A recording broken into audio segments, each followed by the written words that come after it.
तकरीबन असर के काफी देर बाद हरीम की आंख दोबारा खुली थी। मुन्न का जायका बेतहाशा कड़वा था। वो लेटी रही, मगर कब तक?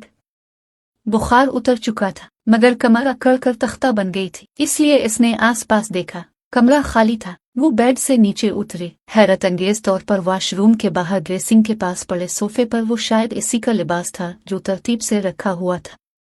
वो सुर्ख रंग की फराक थी, नीचे रेड ट्राउजर और इंतहाई खूबसूरत आंचल। अब जब इस जिंदान में कैद थी तो जीने की कोई तो सबील करनी ही थी। तभी वो सर झटकती ड्रेस लेकर वॉशरूम में घुस गए। शावर के नीचे खड़े होकर वो बिलक बिलक कर रोई थी। काश इस शख्स का अनचाहा एहसास इसके वजूद से मिट सकता। कुछ देर बाद वो फ्रेश होकर बाहर आए।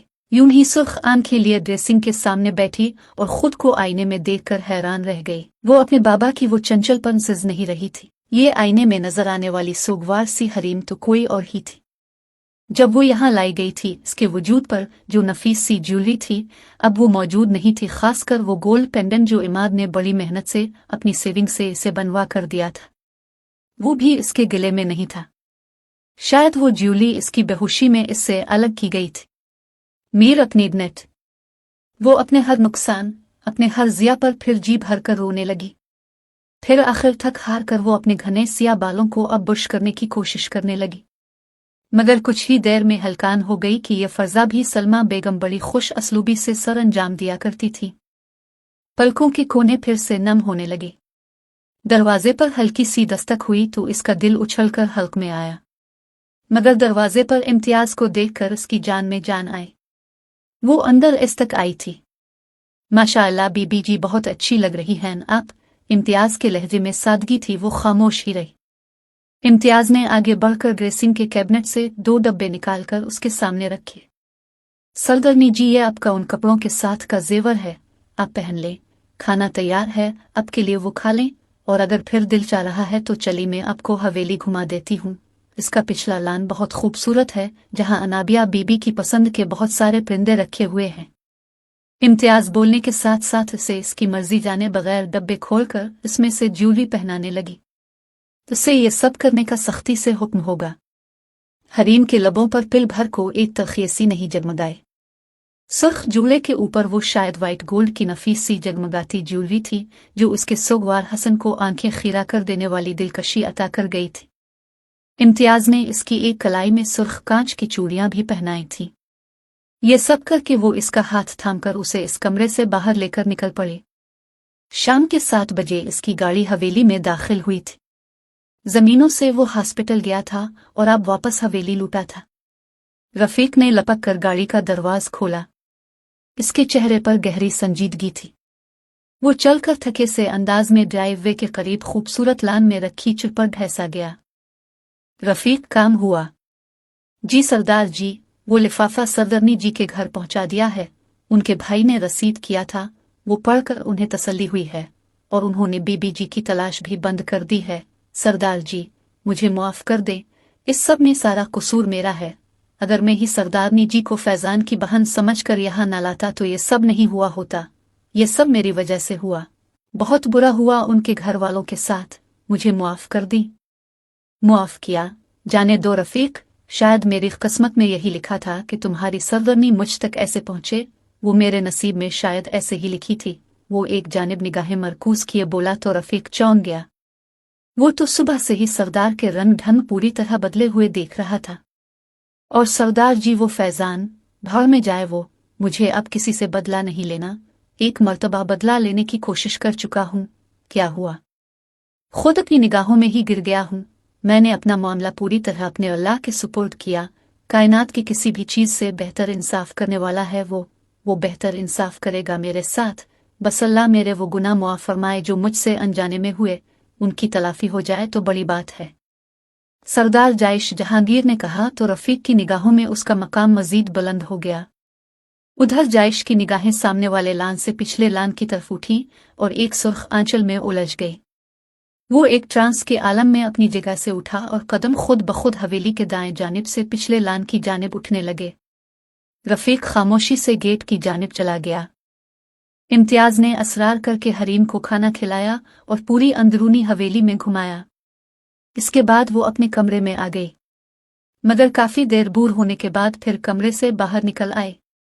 इम्तियाज किचन में ही काम कर रही थी। सरदारनी जी कोई काम था तो मुझे बुला लेती।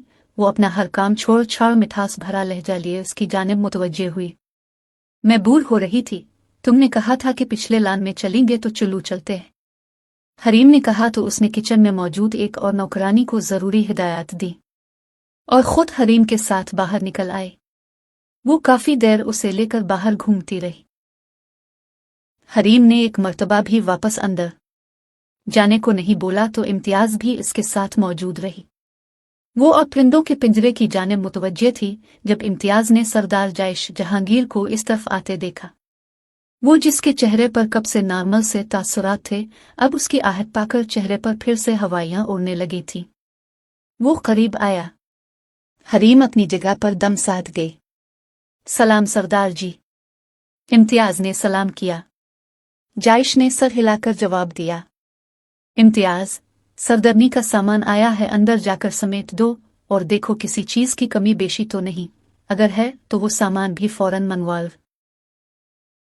जायश के हुक्म पर इम्तियाज वहां से चली गई। जायश हरीम की जानिब मुतवज्जे हुआ जो बहुत खूबसूरत नजर आ रही थी। इसके सामने आकर उसके होश पूरी तरह उड़ा चुकी थी। सुर्ख लिबास में इसका गोरा बदन चांदी की तरह दमक रहा था। सुर्ख चूड़ियां कलाइयों को हुसैनतर बना गई। हरीम को अपनी पुश्त उसकी निगाहों की तपिश से जलती महसूस हुई तो इसका दिल किया खुद को ही जिंदा जला ले। वो धीमे कदम उठाता इसके दाएं तरफ आया था। अब कैसी तबीयत है तुम्हारी? टेम्परेचर तो ठीक लग रहा है, जायश ने कहते बहुत बेइख्तियार होकर हाथ की दरमियानी 2 उंगलियों से इसका माथा छुआ तो हरीम पीछे हुई। जायश के माथे पर बहुत बेइख्तियार बिलों का जाल बिछ गया था। जायश को इसके तासुरात से साफ पता चल रहा था कि वो यहां से जाना चाहती है। वो तो जायश ही इसके सामने फैल कर खड़ा था कि वो अभी तक भाग नहीं पाई थी। हरीम, रिलैक्स, कुछ नहीं कह रहा, जायश ने इसे तसल्ली देना चाहिए। मगर वो लाल सा चेहरा लिए इसके पहलू से आखिर निकलने लगी। जब इतनी ही तेजी से जायश ने इसकी कलाई थाम ली थी। अगर यहां रुकना चाहती हो तो रुक जाओ, मैं अंदर चला जाता हूं। जायश ने सुंजयदगी मगर नरमी से कहा। नहीं, मुझे यहां नहीं रुकना है, वो दुरुस्तगी से कहती उसे बाला ही बाला बहुत कुछ बावर करवाती वहां से जा चुकी थी। जायश के चेहरे पर एक साया सा लहराया था। वो काफी देर वो सुर्ख लहराता आंचल निगाहों से ओझल होने तक देखे गया। हरीम भागकर तेजी से अंदर आई थी और अगला सांस वहीं पर आकर सही तरह भरा। वो कमरा फिलहाल उसे इससे बचने के लिए अपने लिए जाए पना लगा। दरवाजे से लंबे लंबे सांस भरकर वो कमरे में दाखिल हुई तो हैरत और सदमे से आंखें फटी की फटी रह गई कि अंदर एक और इम्तिहान इसका मुंतजिर था। बेड पर उसके लिए कपड़ों के पैकेट्स का ढेर पड़ा था। ज्वेलरी के डब्बे, 8-10 जूतों के डब्बे, मेकअप का सामान, कुछ और जरूरी सामान। और इस सारे सामान को इम्तियाज बड़ी एहतियात से खोलकर ड्रेसिंग में तरतीब से रख रही थी। वो ये सब ड्रामेबाजी देख कर तंग आ गई थी। उकता गई थी, पूरी तरह बेजार हो चुकी थी। जाने इसने इस बेएतबार आदमी में एतबार करके उसे अपना आप सौंप दिया था जिसने कहा था कि 2 दिन के बाद वो इसे इसके घर पहुंचा देगा। मगर अब धोखेदही की यह मनाजिर देखकर वो गम गुस्से से पूरी तरह अपने आपे से बाहर हुई इम्तियाज की जानिब लपकी थी। इतनी देर में जायश भी इसके पीछे ही कमरे के दरवाजे तक चला आया था। ये सब क्या तमाशा है आखिर? ये सब क्या है? हरीम लपक कर इम्तियाज के सर पर पहुंची थी और हैंगर में हैंग किया सूट उसके हाथ से छीन कर जमीन पर पटखा। वो समझी इससे कोई गलती सरजद हो गई है। क्या हुआ बीबी जी? मुझसे कोई गलती हो गई, मुआफ कर दी। अब परेशान मत हूं, अब जैसे कहेंगी मैं वैसे ही आपका सामान रख दूंगी। वो घबराए हुए अंदाज में बोली। किसने कहा ये मेरा सामान है? हरीम ने कहते बेड पर पड़े पैकेट झटके से जमीन बोस किए। यहाँ का कुछ भी मेरा नहीं है, कहते इसने जूतों के डब्बों को ठोकर मारी। नहीं है ये मेरा सामान, सुना तुमने? मैं कल को जा रही हूँ यहाँ से हमेशा के लिए। नहीं है ये मेरा सामान। वो चलाए।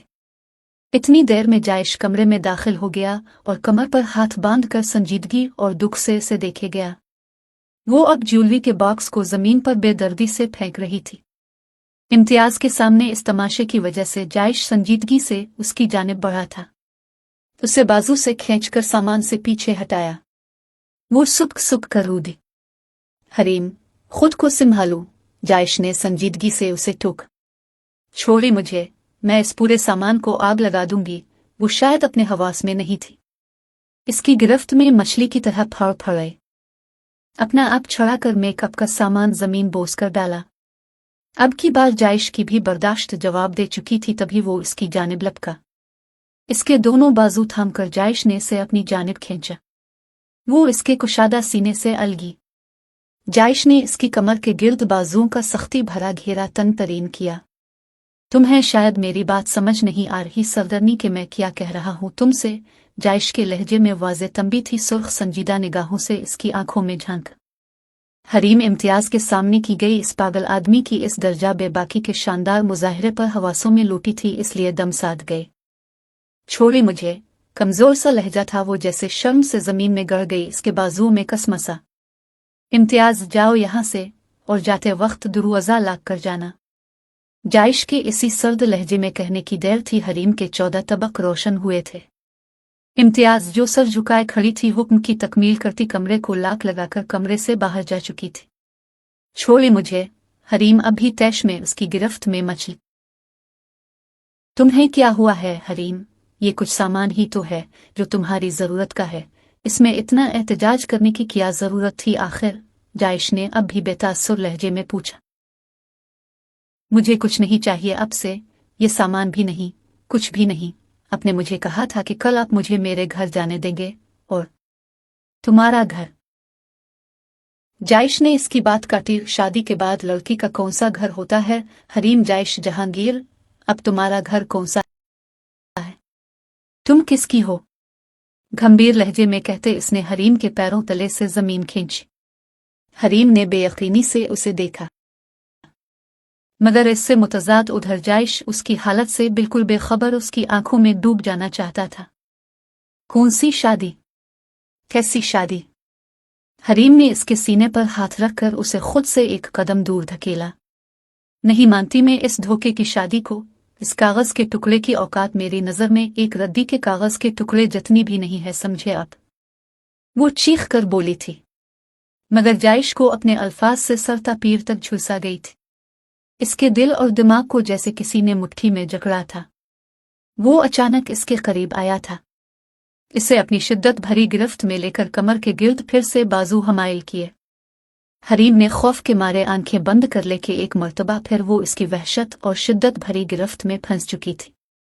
जायश की सांसों की हिद्दत भरी तपश ने जैसे हरीम का चेहरा झलसाया। जायश ने इसकी लरजती पलकों और कपकपाते लबों को गौर से देखा। जानती हो मेरे नज़दीक इस रिश्ते की क्या अहमियत है तो सुनो। मुझे लगता है तुम सिर्फ मेरे लिए बनाई गई हो, सिर्फ मेरी हो। ये नसीब के खेल थे जब तुम खुद ब खुद मुझ तक पहुंचा दी गई, मेरे नसीब में लिख दी गई। अब मेरी इज्जत हो तुम, मेरे वजूद का हिस्सा, जिसको खुद से काट कर दूर नहीं फेंक सकता, चाकर भी नहीं, कि अब इन सांसों को मतलूब हो तुम, इस रूह की जरूरत बन गई हो। जायश की सरगोशियों से इसका पूरा वजूद लरजने लगा था, मगर वो फिर भी बोले गया। मगर साथ साथ अब मुनहजिज बुहे से चूर होकर उसके चेहरे के एक एक नक्श को अपने लबों से छूने लगा। हरीम, तुम समझ रही हो ना मैं क्या कहना चाहता हूं तुमसे? जायश ने अपने होठों से इसकी गुदाज गाल को छू कर पूछा। हरीम को लगा इसके जिस्म से जान निकल जाएगी। आपने मुझसे वदा किया था कि आप 2 दिन के बाद मुझे जाने देंगे। वो बोलकर सुबक पड़े। हरीम अपनी जगह पर अपना सांस तक रोक गई कि इसकी जसारतें बढ़ने लगी थी। दूर हटी, सीने में पसलियों से सर टकराते पागल होते दिल से तंग आकर वो बोल गई। मगर वो तो जैसे इसके नर्म और नाजुक मुलायम वजूद को बाहों में भर कर दुनिया भला बैठा था। हरीम, जायश ने भारी बोझल लहजे में उसे पुकार तो हरीम की रूह कांप गई थी। वो अब उसकी जसारतों की ताब ना लाती, अपनी पूरी ताकत लगाकर उसे दूर करती बहुत तेजी से ड्रेसिंग रूम में दाखिल होकर बंद हुई थी। जायश ने अपने लब बुरी तरह कुचले। काश ये सब इतना ही आसान होता जितना इसने फर्ज कर लिया था। दूसरी जानिब वो ड्रेसिंग के दरवाजे से टेक लगाए गहरे गहरे सांस भरती अपनी हालत सुधारने की कोशिशों में हलकान होती रही। वो कभी इस शख्स की कुर्बत खुद से सहने की मुतहम्मिल नहीं हो सकती थी। अब भी वो अपना चेहरा और गर्दन अंगारे की तरह दहकते हुए इस लम्स की खुशबू अपने बदन में सरायत करती महसूस कर रही थी। इसे इस जिंदान से निकलने की कोई तदबीर नजर नहीं आ रही थी। वो तो अपने कौल से ही फिर चुका था। तुझी बेबसी और गम से निढाल होकर वो फिर बिलक बिलक कर रो दी। जरूरी काम निपटाते रात के 11 बज चुके थे। अभी अभी हॉस्पिटल से वापस आया था। घर आकर पता चला वो अब तक ड्रेसिंग में खुद को बंद किए हुए है। उसने हरीम को डिनर के लिए बुलाने इम्तियाज को भेजा था, मगर वो ड्रेसिंग रूम से बाहर निकलने को तैयार नहीं हुई और इम्तियाज को बुरी तरह झिड़क कर वापस भेज दिया। इम्तियाज एक मर्तबा फिर कोशिश करो सर्द लहजे में दिए गए हुक्म पर इम्तियाज खामोशी से उसे बुलाने गई। उसने कमरे में आकर उसे 12 आवाजें दे, मगर अब की बार उसने जवाब देने की भी तौफीक नहीं की थी। वो मुंह लटका कर वापस आ गई और जायश के सामने आकर नफी में सर हिला दिया। जायश ने भी चंद नवाले खाकर अपना हाथ खाने से खींच लिया था। सरगर्मी का खाना एक प्लेट में निकाल दो। जायश के कहने पर इम्तियाज ने एक ट्रे तैयार करके उसे थमाए। जायश खाने की ट्रे लिए कमरे में दाखिल हुआ। ट्रे टेबल पर रखी और कमरे का दरवाजा लॉक किया। वो संजीदगी से डेरेंसक के दरवाजे तक आया था। हरीम, इसने पुकारा। मैं जानता हूं तुम सुन रही हो, जल्दी से पहले बाहर आकर खाना खाओ, मेडिसिन लो और खामोशी से लेट जाओ तो तंग नहीं करूंगा। जायश ने बोलकर उसके जवाब का इंतजार किया, मगर वो खामोश ही रही। ओके राइट, मैं उसकी डुप्लीकेट चाबी लाया हूं। हरीम, अगर ये दरवाजा आज मैंने खोला तो याद रखना आज की सारी रात तुम्हें अपनी इस छोटी सी गलती पर पछताना पड़ेगा। जायश ने सर्द लहजे में कहा था। वो खामोश हुआ और इससे अगले ही पल दरवाजा खिलता चला गया। जायश की निगाहें फिर से इसके सुगवार सुर्ख रुए हुए चेहरे का तवाफ करने लगे। बाहर आकर खाना खाओ, मुझे भूख नहीं है, वो चीख कर बोली। फिर भी कुछ ना कुछ खाना पड़ेगा, मेडिसिन लेनी है, मुझे कुछ भी नहीं चाहिए। दरअसल तुम मेरी नरमी का नाजायज फायदा उठा रही हो हरीम, और मेरी सख्ती तुम्हारी ये छोटी सी जान बर्दाश्त नहीं कर पाएगी। जायश के माथे के बिल्लों और लहजे के सर्द पिन ने हरीम को फिर बेजान किया। वो चुपचाप सोफे की जानिब बढ़ गई।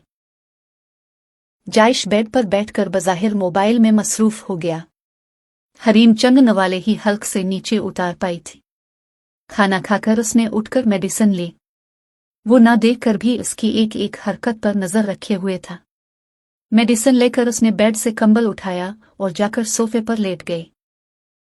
जायश के सीने में एक अलाव सा भड़क गया, मगर वो फिर भी बेड पर लेटकर अपनी आंखों पर अपना बाजू रख गया।